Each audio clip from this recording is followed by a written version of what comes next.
ওম শান্তি। আজকে 27শে জুন 2026-এ বাবার অমূল্য মহাবাক্য আমরা শুনব।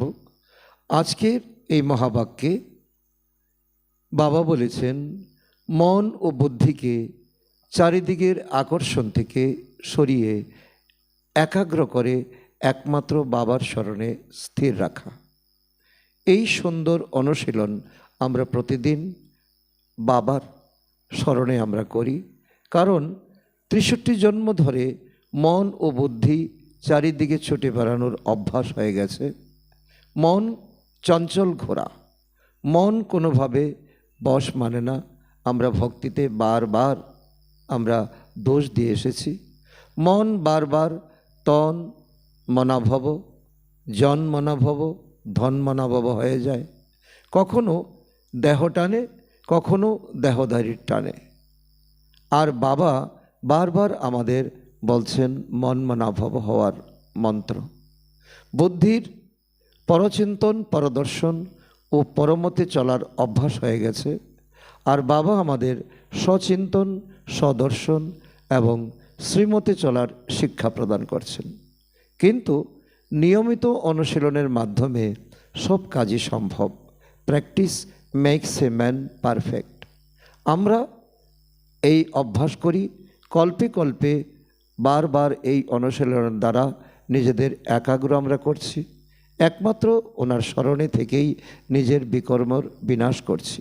কারণ এই একাগ্রতাই, এই অখণ্ড অবস্থায়, এই একনিষ্ঠ চেতনার অবস্থায় আত্মাকে সেই এক পরমপিতার স্মরণে ওনার প্রভাবে নিজের স্বভাব ও সংস্কারের পরিবর্তন করতে সাহায্য করে।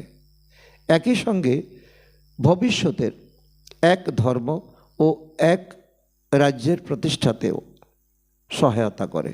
আজকের মুরলী আমাদের শেখাচ্ছে কিভাবে 63 জন্মের এই পুরানো অভ্যাসকে শেষ করতে হবে। এখন আমরা শুনব মুরলী বিস্তারে। ওম শান্তি। আজকে বাবা বলেছেন, মিষ্টি বাচ্চারা, স্মরণের দ্বারা আত্মার মধ্যে জমে থাকা ময়লা দূর করতে থাকো। আত্মা যখন সম্পূর্ণ পবিত্র হবে তখনই ঘরে ফিরতে পারবে। আজকে মুরলীর থেকে প্রশ্ন, এই অন্তিম জন্মে বাবার কোন ডাইরেকশন পালন করলে বাচ্চাদের কল্যাণ হবে? উত্তর, বাবা বলেন, মিষ্টি বাচ্চারা, এই অন্তিম জন্মে বাবার কাছ থেকে সম্পূর্ণ উত্তরাধিকার গ্রহণ করো। বুদ্ধিকে বাইরে ঘোরাঘুরি করিও না, বিষ ছেড়ে অমৃত পান করো। এই অন্তিম জন্মেই তোমাদের 63 জন্মের অভ্যাসকে দূর করতে হবে। সেই জন্যই রাত দিন পুরুষার্থ করে দেহি অভিমানী হও।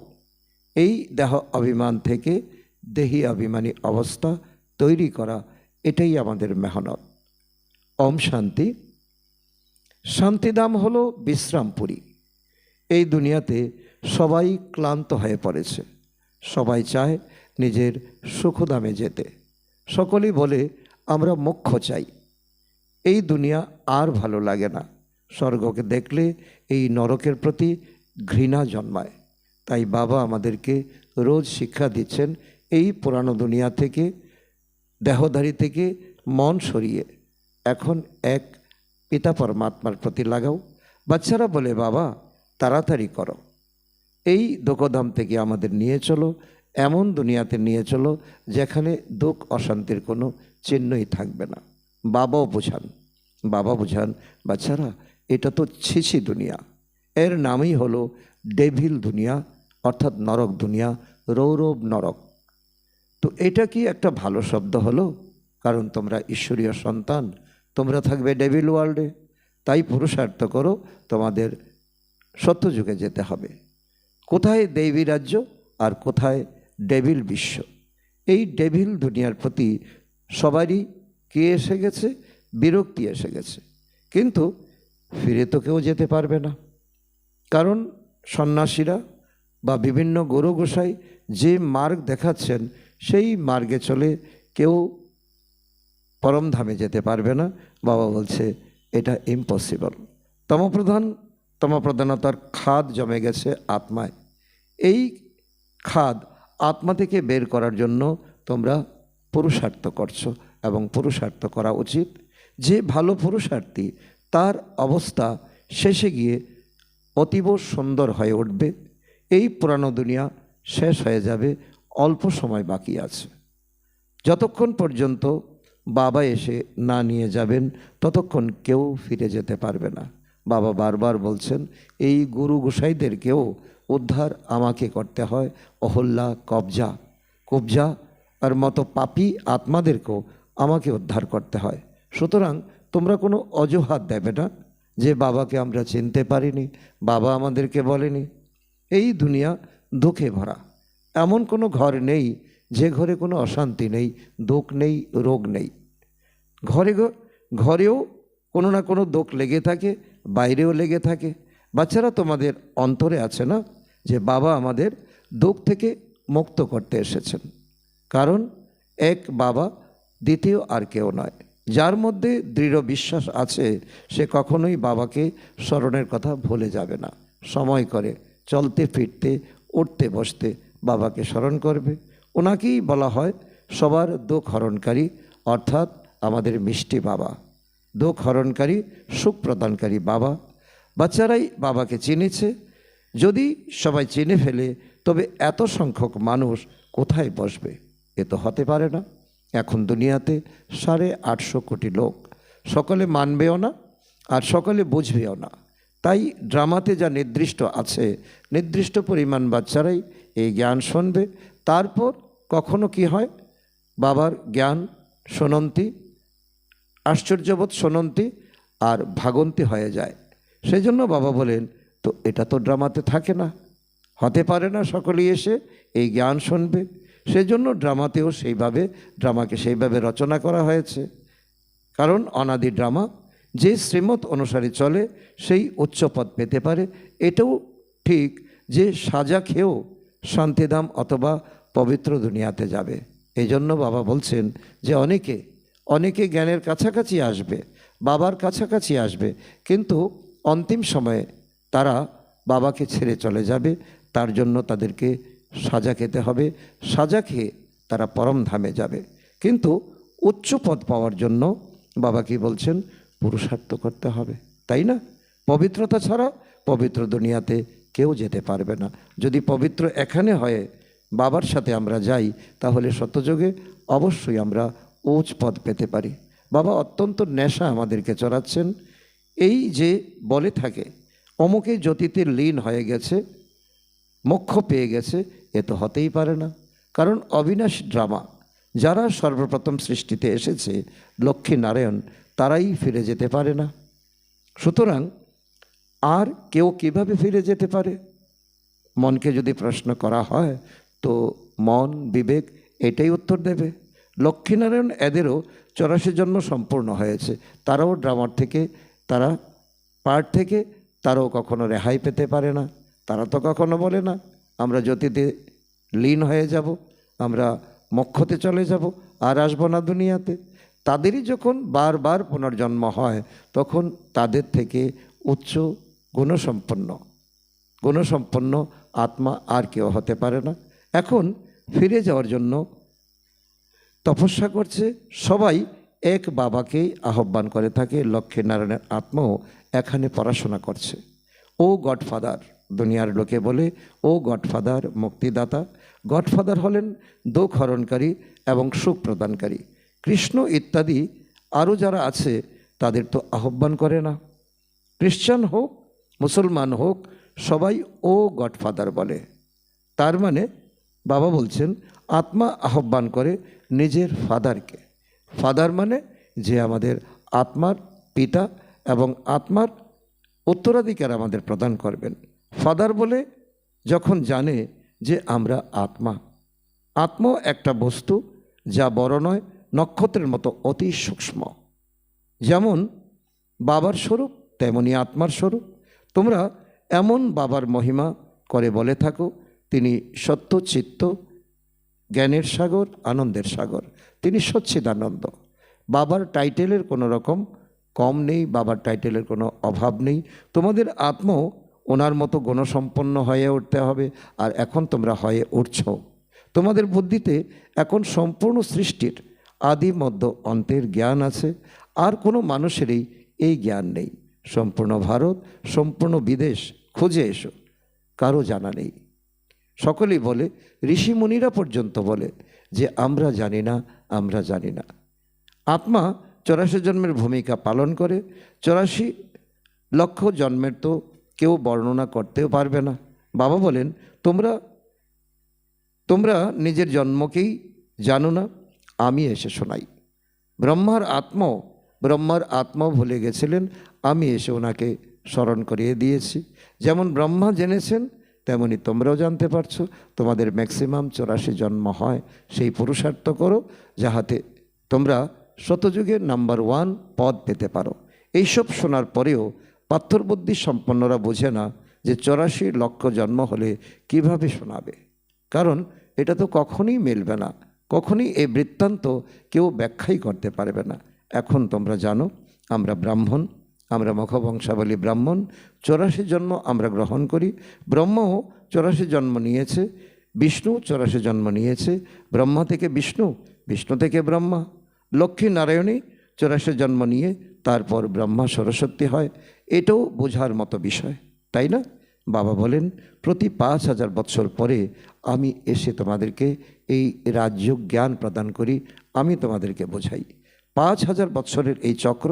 এখন তোমরা বর্ণের রহস্য বুঝেছ। হামসো সোহাম, এর অর্থ তোমরা বুঝেছ। অর্থাৎ আমরাই দেবী দেবতা ছিলাম, আমরাই এখন সাধারণ মনুষ্য আত্মা হয়ে গেছি। আমরাই এখন নর থেকে নারায়ণ হব। আমরা আত্মারাই দেবতা হই, আমরা আত্মারাই ক্ষত্রিয় হই, তারপর বৈশ্য, তারপর শূদ্র, তারপর আমরা ব্রাহ্মণ। এত এত জন্ম নেওয়ার পর আমরাই আবার ব্রাহ্মণ হই। সত্যযুগে, ত্রেতা, দ্বাপর, কলিযুগে আমরা এই 83 জন্ম নিয়ে এই সঙ্গম যুগে আবার এক জন্ম আমরা অমূল্য জীবন লাভ করি। তো ব্রাহ্মণদের এই একটাই জন্ম, সুতরাং এই জন্ম তোমাদের হিরে তুল্য জীবন। এই জন্মে তোমাদের যত কিছু অন্ধ কুসংস্কার আছে এবং তোমাদের আত্মার মধ্যে জমানো খাদ আছে, বিকর্মের বোঝা আছে, তা সবকে তোমরা বাবার স্মরণে থেকে তোমরা এখন সাফাই করতে পারো। আবার নতুন করে তোমাদের সুকর্মের খাতা জেগে উঠবে। অত্যন্ত হিরেতুল্য জন্মকে বোঝার জন্য সেই আমাদের সোনার পাত্র তৈরি করতে হবে। বুদ্ধিরূপী পাত্রকে অত্যন্ত সুন্দর বানাতে হবে। বাবা বলেন তোমাদের শরীর এখন উত্তম, এই শরীরে তোমরা স্বর্গের উত্তরাধিকার পেতে পারো। সেজন্য এখন আর বিভ্রান্তিতে ছুটে বেরিও না, কারণ চতুর্দিকে যখন তোমরা তাকাও তখন দেখবে কলিযুগের পাম্প, চতুর্দিকে কলিযুগের নতুন নতুন আকর্ষণ তোমাদেরকে ডাকছে। সুতরাং এখন বিষকে ছেড়ে জ্ঞান অমৃত পান করো। তোমরা বুঝেছ না যে প্রকৃতপক্ষে আমরাই 84 জন্ম গ্রহণ করি। তোমরা প্রথমে সত্যযুগে শতপ্রধান ছিলে, তারপর শততে পরিণত হয়ে গেছ। এইভাবে তোমরা ক্ষত্রিয়, বৈশ্য, দেবতা থেকে ক্ষত্রিয়, তারপর বৈশ্য, শূদ্র তোমরা হয়েছ। এখন বাবা তোমাদেরকে আশ্রয় দিয়েছেন কোলে, অর্থাৎ তোমরা এখন সঙ্গমযোগী ব্রাহ্মণ হয়েছ। এরপর তো রূপোর মিশ্রণে পরিণত হয়ে পড়ো, অর্থাৎ ত্রেতা যুগে আসো, সেখানে রূপোর যুগ, সিলভার যুগ বলা হয়, অর্থাৎ 2 কলা তোমাদের কম হয়ে যায়। তো সম্পূর্ণ গণনা তোমাদেরকে বোঝানো হয়েছে, অর্থাৎ 84 জন্মের ইতিহাস তোমরা এখন বুঝতে পেরেছ। গভর্নমেন্টও এখন সোনার সাথে খাদ মিশ্রণের কথা বলে। 14 ক্যারেট সোনা তোমরা এখন পরিধান করো।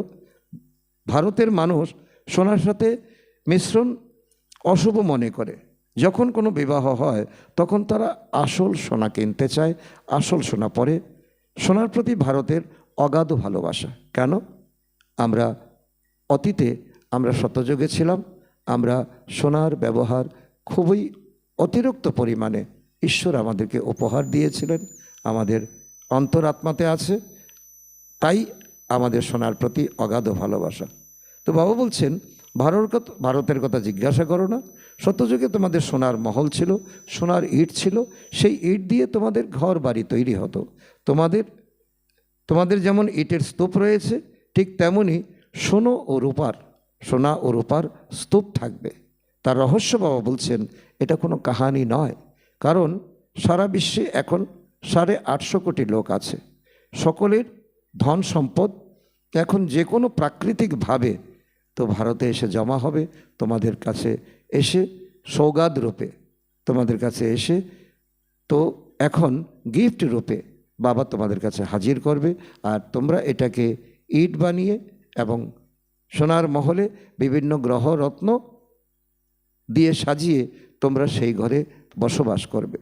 তো কত সুন্দর বাবা আমাদেরকে এই স্মৃতি দিচ্ছেন।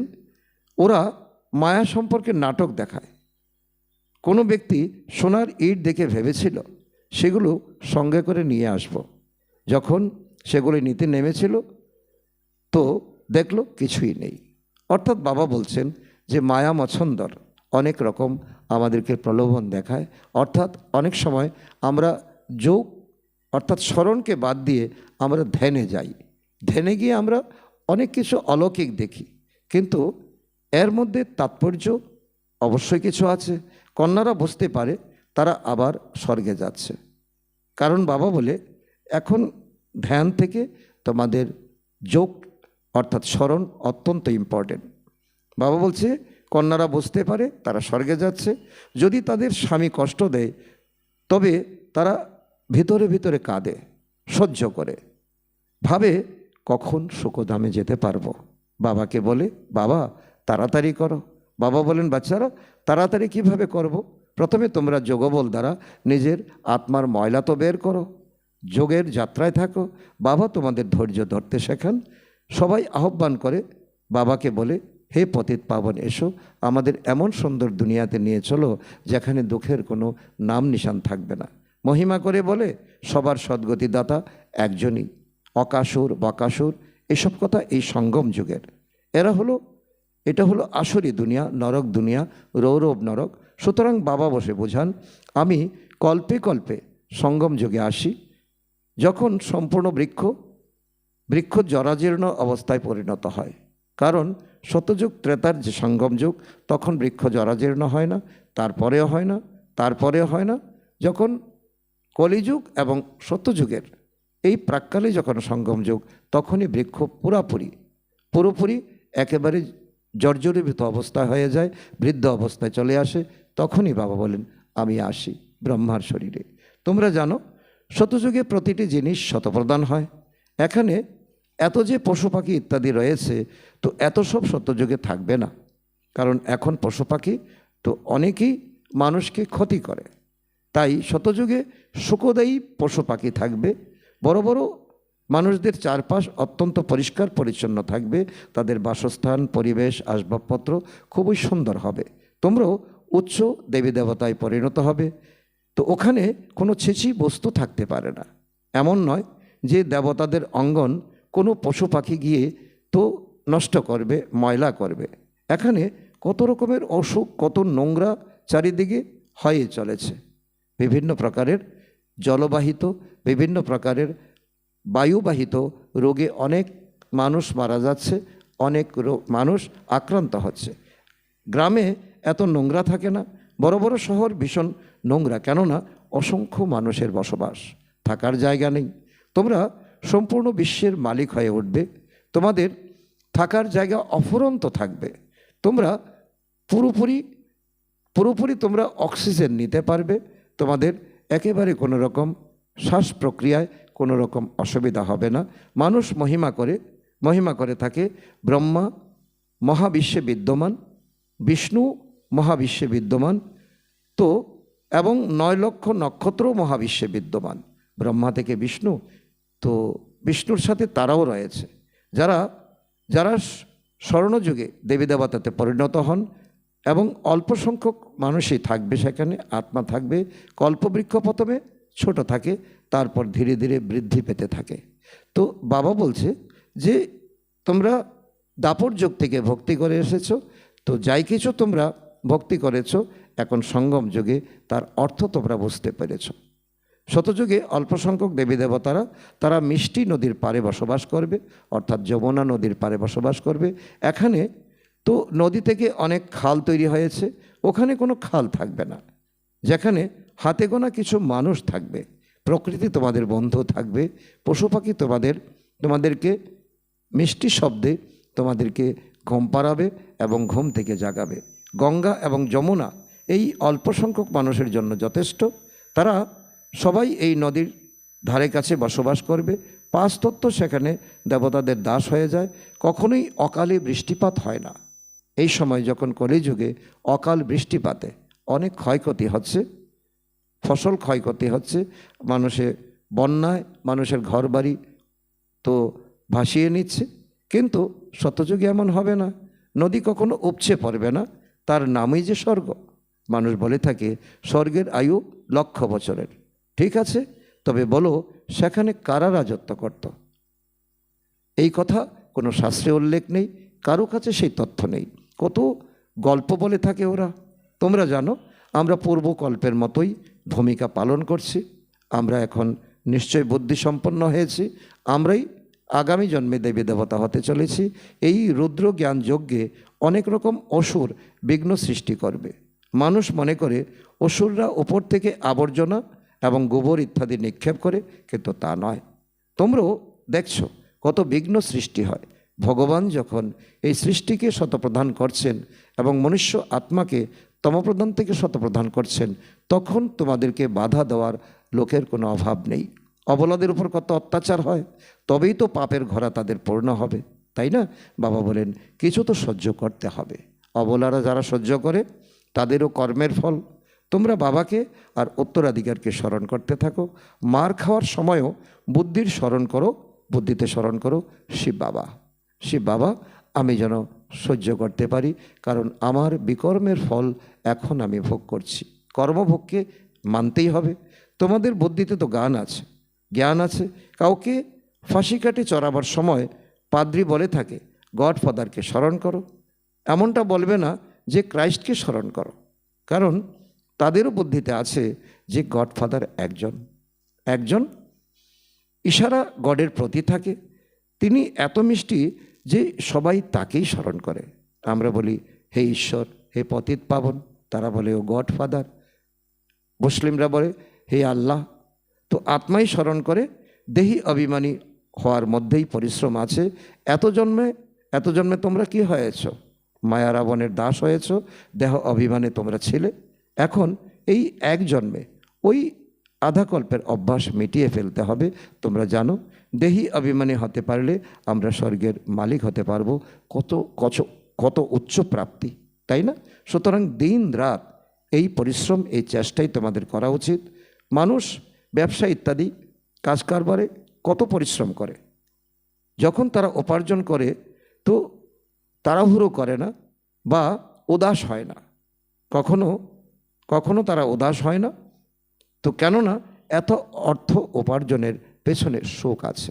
তো এখনও তোমাদের উদাস হওয়ার কিছু নেই। কখনো মায়া তোমাদেরকে জ্বালাতন করবে, কখনো পরিস্থিতি, কখনো কর্মভোগ।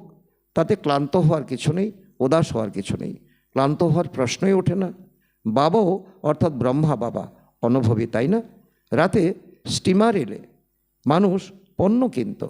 বাবা তো হীরের ব্যবসায়ী ছিলেন, তো বাবা জেগে থাকতেন রাত পর্যন্ত।